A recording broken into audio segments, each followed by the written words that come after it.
Beauty means quality. Quality പ്രൊഡക്ട്സുകളുമായി നിങ്ങളുടെ സൗന്ദര്യ സങ്കല്പങ്ങളെ സാക്ഷാത്കരിക്കുന്നതിന് ഞങ്ങളുണ്ട് കൂടെ. Royal beauty parlour and spa, Chelakkara. 25 ലക്ഷം രൂപ ചെലവഴിച്ച് നവീകരണം പൂർത്തിയായ റോഡ് തകർന്നു. നവീകരണം പൂർത്തിയായി 2 മാസം തികയും മുമ്പേ റോഡിന്റെ പാർശ്വഭിത്തികൾ ഇടിയുകയും ടാറിംഗ് ഇളകിപ്പോരുകയും ചെയ്തതിൽ പ്രതിഷേധിച്ച് പാഞ്ഞാൾ പഞ്ചായത്ത് 10-ാം വാർഡിലെ കാക്കപ്പാറക്കുന്ന് റിംഗ് റോഡിലെ നാട്ടുകാർ രംഗത്ത്. 25 ലക്ഷം രൂപ ചെലവഴിച്ച് നവീകരിച്ച റോഡ് തകർന്നു. നവീകരണം പൂർത്തിയായി 2 മാസത്തിനുള്ളിൽ തന്നെ റോഡിന്റെ പാർശ്വഭിത്തി ഇടിയുകയും ടാറിംഗ് ഇളകുകയും ചെയ്തതിൽ പ്രതിഷേധിച്ച് പാഞ്ഞാൽ പഞ്ചായത്തിലെ 10-ാം വാർഡിലെ കാക്കപ്പാറക്കുന്ന് റിംഗ് റോഡിലെ നാട്ടുകാർ രംഗത്ത്. കഴിഞ്ഞ ജൂൺ 13-നാണ് റോഡിന്റെ നവീകരണം പൂർത്തിയാക്കിയത്.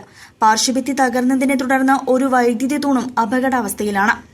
2 മാസമായിട്ടുള്ള റോഡ് ടാർ പണി കഴിഞ്ഞിട്ട് റോഡ് പകുതി പൊട്ടിപ്പൊളിഞ്ഞ് പോയി. പിന്നെ ഈ പാർശ്വഭിത്തി ഇടിഞ്ഞു. ഈ പോസ്റ്റ് വീഴാറായിട്ട് അപകടസ്ഥിതിയിലാണ് നിൽക്കുന്നത്. എപ്പോഴാണ് പൊട്ടിച്ചാടി വീഴാന്നറിയില്ല. പിന്നെ ഈ റോഡ് പണി സമയത്ത് തന്നെ ഇവിടെ ഈ കുഴി കണ്ടില്ലേ, ഇത് ഞാൻ അവരോട് അന്ന് പറഞ്ഞതാ. അവരത് അവിടെ അങ്ങനെ ഇട്ടിട്ട് പോയി എന്ന് മാത്രം. പിന്നെ ഈ റോഡിൻ്റെ 2 സൈഡും കോൺക്രീറ്റ് ചെയ്യാന്നുള്ള ഇതിൽ ഉണ്ടെന്നാണ് പറഞ്ഞത്. അതൊന്നും അവർ ചെയ്തിട്ടില്ല. ആ റോഡിൻ്റെ ആ തുടക്കത്തിൽ മാത്രം കുറച്ച് ചെയ്തു. ഫുള്ളായിട്ട് അന്ന് തുടക്കത്തിൽ പറഞ്ഞ കോൺട്രാക്ടർ പറഞ്ഞ 2 സൈഡും കോൺക്രീറ്റ് ഉണ്ടെന്നാണ് പറഞ്ഞത് ടാറിങ് കഴിഞ്ഞ്. അതൊന്നും അവർ ചെയ്തിട്ടില്ല. അത് കാശ് മേടിച്ച് ഓരോ വെറ്റിട്ടിട്ട് പോയിട്ടുള്ളൂ. അല്ലാണ്ട് പണിയെന്ന് പറയാൻ പറ്റില്ല. നിങ്ങൾക്ക് തന്നെ പോണ വഴിക്ക് കാണാം. വെറുതെ ഈ പൈപ്പ് ലൈൻ ചാല് കീറിയിട്ടുണ്ടായിരുന്നു. അപ്പോൾ ആ ചാലിന് വേണ്ടിയിട്ട് മെറ്റലിട്ടുണ്ടായിരുന്നു.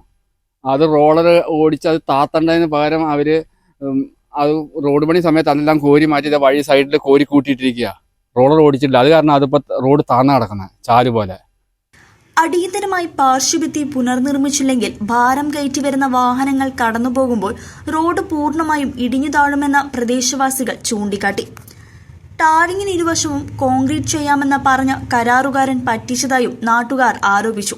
2 വർഷം വൈകല്യബാധിത കാലയളവുള്ള റോഡാണ് ഇത്രയും വേഗത്തിൽ തകർന്നതെന്നത് അതീവ ഗൗരവത്തോടെ കാണണമെന്നും നാട്ടുകാർ ആവശ്യപ്പെട്ടു. നമ്മുടെ പാഞ്ഞാൾ പഞ്ചായത്തിലെ 10-ാം വാർഡിലെ കാക്കപ്പാറ റോഡിൻ്റെ ഈ സൈഡ് കെട്ട് ഇടിഞ്ഞ് ആകെ വാഹനം ഓടിക്കാനോ സഞ്ചാരയോഗ്യമല്ലാതെ ആയിട്ട് ഇരിക്കുകയാണ്. ഇതിനു വേണ്ട സത്വര നടപടികൾ നമ്മുടെ പഞ്ചായത്ത് അധികൃതരും അതിൻ്റെ കമ്മിറ്റി അംഗങ്ങളും സ്വീകരിക്കണമെന്ന് ആവശ്യപ്പെടാനായിട്ടാണ് ഞാൻ ഈ സമയം ഉപയോഗിക്കുന്നത്. കാരണം ഈ റോഡ് പണിതിട്ട് ഇപ്പോൾ 2 മാസമായിട്ടുള്ളൂ. ഈ 2 മാസത്തിനുള്ളിൽ തന്നെ ഇതിൻ്റെ സൈഡ് കെട്ടിടിയുകയും അതുപോലെ തന്നെ റോഡ് ടാർ ചെയ്തത് 1-2 സ്ഥലങ്ങളിലൊക്കെ പൊട്ടിപ്പൊളിഞ്ഞു പോവുകയും ചെയ്തിട്ടുണ്ട്. 2 മാസമായിട്ടുള്ളൂ. അപ്പം അതിനു വേണ്ട ഇത് ഞങ്ങൾക്ക് ഇതിലിപ്പോൾ സഞ്ചാരയോഗ്യമല്ലാതായിരിക്കുകയാണ്. വഴി വാഹനങ്ങളൊക്കെ ഭാരവാഹനങ്ങളോ മറ്റു വാഹനങ്ങളോ പോകാൻ പറ്റാത്തൊരു സ്ഥിതിയാണ് സംജാതമായിരിക്കുന്നത്. അതിനു വേണ്ട സത്വര നടപടികൾ സ്വീകരിക്കണമെന്നാണ് ഞങ്ങൾക്ക് ഇവിടെ പറയാനുള്ളത്. News desk CCTV.